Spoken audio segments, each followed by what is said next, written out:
I really think we all go through this. You love a fragrance, and then you struggle. How do you describe a fragrance to someone that is not actually smelling the fragrance? I came up with 30 different ways to describe fragrances, but they're more genres, like directions that you can associate with your past experiences. I'm going to run through them fast, and it's going to begin to make sense for you. For example, when you say floral, that's a description. Spicy, woody, fresh, oriental, citrusy, gourmand, aquatic, green, aromatic, herbal, zesty, exotic, sweet, powdery, musky, smoky, balsamic, resinous, clean, delicate, rich, sensual, warm, crispy, earthy, creamy, sparkling, elegant.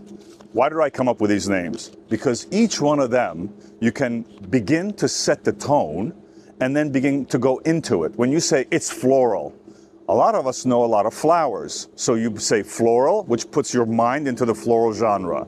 Then you go and say, okay, it's jasmine. We've smelled jasmine. We've smelled vanilla. Then you say it's got a note, a bottom note of, for example, oriental. Oriental, we know what direction oriental is. And then you begin to get into the notes of the oriental. When you say green, for example, what does green mean? Green could be grassy, it could be dry, it could be wet, but it's, you know, the color green gives you grassy notes. And then you get into zesty. What does zesty mean? We all have experienced grapefruit, citrus, lemon. We know what that zesty direction is. So those kind of like the journey of explaining a fragrance. So you know when you say powdery. What is powdery? We all know what powdery smells like. What kind of powdery? Is it light powdery? Is it floral powdery? Is it a sparkling powdery? It could be, right? So when you say creamy, you know, vanilla could be creamy. You can say creamy vanilla, creamy leather, smooth leather. Cognac can be creamy. So all these ways to describe a fragrance is important so that you can first, when you describe a fragrance, the first thing that you do is you start off with the top, which is direction, right? This is why I came up with this. It's on my blog.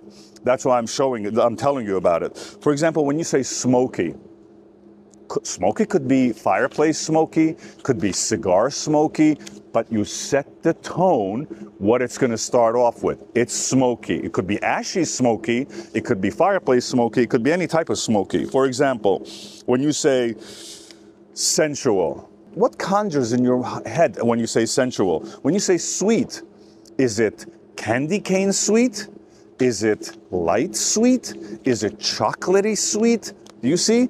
You start off with sweet, and then you kind of go down. So this is on my blog. Go read it. If you want to enhance your vocabulary, that's where you go. I set this up so that we all have some way of communicating. So when we speak the same language. That's why I did this.